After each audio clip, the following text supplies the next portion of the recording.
Well then, Tom, it's time for it. Ask me the question. Dave, what is in the bag? Well, not a very well disguised prop this week. No, they look like Woody's finest casters to me. They are Woody's finest casters.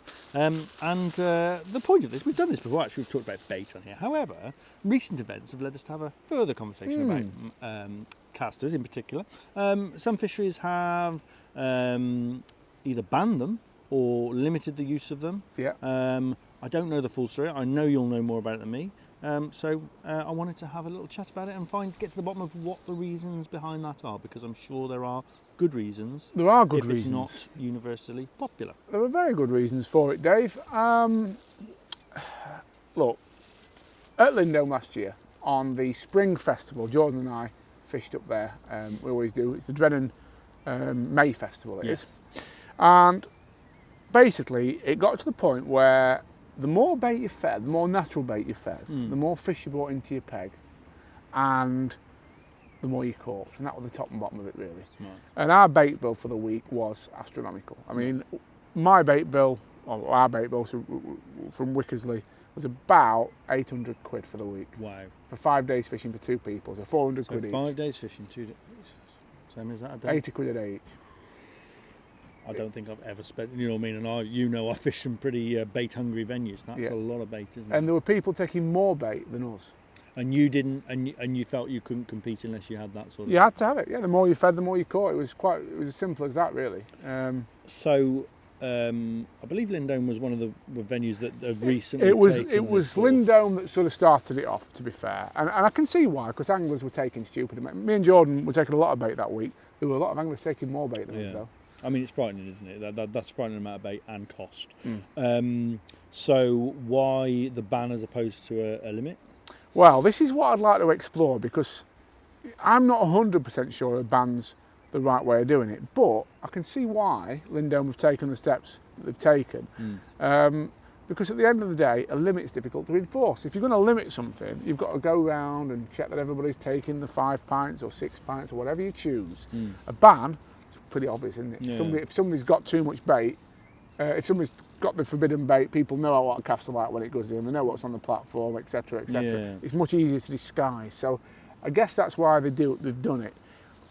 I love the fact that Aaron's tried to do something about it.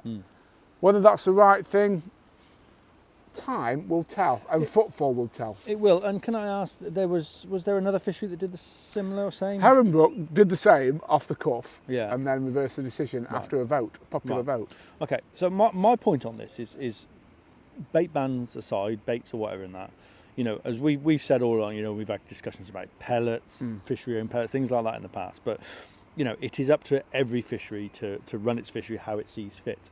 And this was always my point years ago when I used to go to Froggatt's quite a bit, and you've been to Froggatt's with me. It's a lovely little place, and I'd go there, at the early in the season to get a little bit of form. And I used to love going there whenever I could, but as my life got busier and I was only fishing qualifiers, I didn't have the chance to go there. And you used to hear moans about different things. People would say, "Oh, I wish wish you could do that, or wish they'd up the pools," And this was talking to me as a well-known match angler, and I used to say to people, no, this isn't about me and you. This is about the people who keep these fisheries going. Absolutely. So on a match, the venue we've been on today, there's been an over 50s match here, probably 20 plus blokes. That's a good turnout on a Thursday. And that's the bread and butter of these fisheries. They're here every day. Me and you turning up once in a blue moon, wanting to put a gallon of casters in, or whether we want to or not. We're not the ones who keep these places going. And I can see that those sort of rules are about protecting that, not wanting your regulars, because it's all very well, like I say, the top trainers going, well, it should be an open field, or, there should be an 8-pint limit. But actually, no, if they feel that's what's going to protect their fishery and show that they value those customers who support them, because we know all these commercial fishers, most of them have got a nice, club scene, if you like, or the Tuesday matches, the Thursday matches. And if they feel that's right to protect those, then good luck to them. I've got no problem with it. Personally, I think the perfect scenario, if it was my venue and money wasn't an object, which again is a big consideration, because if you're going to make these rules, you've got to police them. So you've got to pay somebody to do that.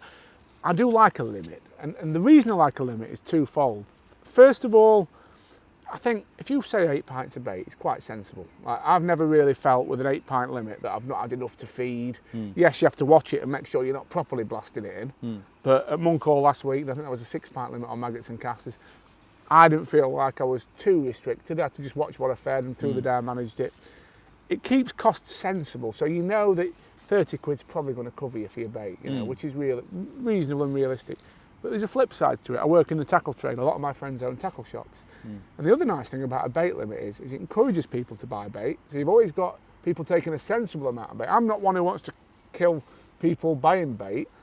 In fact, often, Whiteacres used to prove this year in, year out, there was an 8 pint limit there, and you always took 8 pints of bait to your peg. You always, because you didn't want to be the one, if the fish did suddenly feed on casters shallow, who didn't have them with you.